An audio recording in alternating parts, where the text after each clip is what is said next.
Dear students, आज हम कक्षा 10 के मानव में श्वसन तंत्र का अध्ययन करेंगे। देखें, मानव का श्वसन तंत्र का चित्र यहाँ बना हुआ है।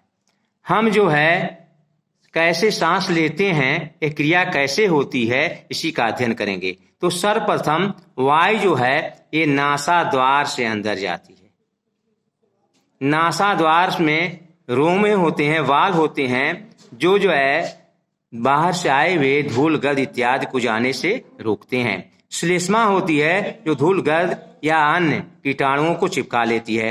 यहाँ से वायु कंठ में आती है। कंठ के बाद यह श्वास नली से होकर के श्वसनिका में जाती है। तो श्वास नली में ये जो है आपके उपास्थि के वलय होते हैं जो श्वास नली को चिपकने से रोकते हैं, जिससे हवा निर्बाध रूप से अंदर जाती रहे। हवा न रहने पर चिपक सकती है, इसलिए उपास्थि के वलय बने होते हैं। ये जो वलय हैं ये इसको रोकते रहते हैं। तो हवा जो है फेफड़े में, फेफड़े दो होते हैं, दायां फेफड़ा और बायां फेफड़ा। इन फेफड़ों में ये जो है आपकी श्वास नली आकर के कई शाखाओं में बढ़ जाती है, जिसको हम श्वसनिका कहते हैं। तो श्वसनिका द्वारा वायु जब आती है तो इसमें फेफड़े में रक्त कोशिकाओं का जाल होता है, बहुत विस्तृत जाल होता है, जो रक्त में हीमोग्लोबिन होता है, और वह हीमोग्लोबिन जो होता है वह ऑक्सीजन को ग्रहण करता है। तो इस तरह से ये कैसे हवा आती, जब हवा को आना होता है, यानी वायु को आना होता है, तो देखिए यहाँ पर एक डायाफ्राम है जो गुंबद के आकार का है। ये चपटा हो जाता है, ये पसलियां ऊपर की उठती हैं, जिससे इसका क्षेत्र बढ़ जाता है, यानी आयतन बढ़ जाता है, हवा अंदर चली जाती है। फिर श्वसन क्रिया होने के बाद ये डायाफ्राम फिर गुंबद के आकार का होता है, यानी इसका क्षेत्र घट जाता है, आयतन घट जाता है, और वायु यहाँ से निकल जाती है। इस तरह से प्रक्रिया है। इसी को यहाँ देखें, मानव श्वसन तंत्र किस तरह से कार्य करता है, पुनः एक बार इसको देख लें। मनुष्य में वायु शरीर के अंदर नासा द्वार द्वारा ली जाती है। फिर देखें, यह नासा द्वार है, इससे वायु ली जाती है। नासा द्वार द्वारा जाने वाली वायु मार्ग में उपस्थित महीन बालों द्वारा निस्पंदित होती है।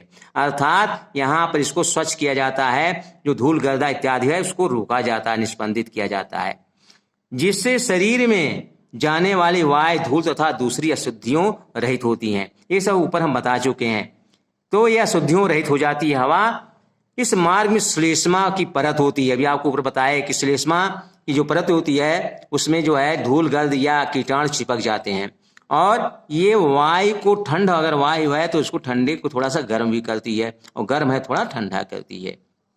वो इस प्रक्रम में जो है ये श्लेष्मा क्या होती है, इस प्रक्रम में सहायक होती है। यहाँ से वायु कंठ द्वारा फुफ्फुस में प्रवाहित होता है, यानी फेफड़े में आता है, ऊपर बताए हैं।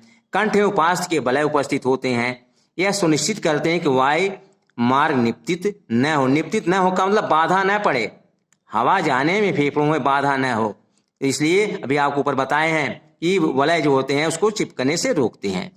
आइए फिर देखें, फुफ्फुस के अंदर मार्ग छोटी छोटी नलिकाओं में विभाजित हो जाती है, जो अंत में गुब्बारे जैसी रचना में अंतकृत होती है। इसको फिर देख लें। ये देखिए, ये आपकी छोटी छोटी नलिकाओं में विभाजित हो गई है, और ये देखिए यहाँ पर एक गुब्बारे की तरह संरचना होती है, जिससे इसका क्षेत्र क्या होता है, बढ़ जाता है, यानी हवा अधिक मात्रा में आ जाती है। तो गुब्बारे जैसी रचना में क्या होता है, अंतकृत हो जाता है, जिसे कुपिका कहते हैं। कुपिका एक सतह उपलब्ध कराती है जिससे गैसों का विनिमय होता है। तो उस जो सतह उपलब्ध कराती है, क्षेत्र बढ़ जाता है, तो गैसों का विनिमय होता है। विनिमय माने गैसों का आना और बाहर निकलना, गैसों का विनिमय होता है। कुपिकाओं की भित्ति में दूसरी वाहिकाओं का विस्तृत जाल होता है। अभी आपको बताएं कि दूसरी वाहिकाएं होती हैं, जिसमें हीमोग्लोबिन होता है, और हीमोग्लोबिन ऑक्सीजन को ग्रहण करता है। जब हम श्वास लेते हैं हमारी पसलियां ऊपर उठती हैं और हमारा डायाफ्राम चपटा हो जाता है। इसको बता चुके हैं, ये चपटा हो जाता है। इसके परिणाम स्वरूप बच्च गुहिका बड़ी हो जाती है, यानी उसका आयतन बढ़ जाता है। इस कारण वायु फुफ्फुस के अंदर चूस ली जाती है, यानी वायु को ग्रहण कर लिया जाता है। और विस्तृत कुपिकाओं को,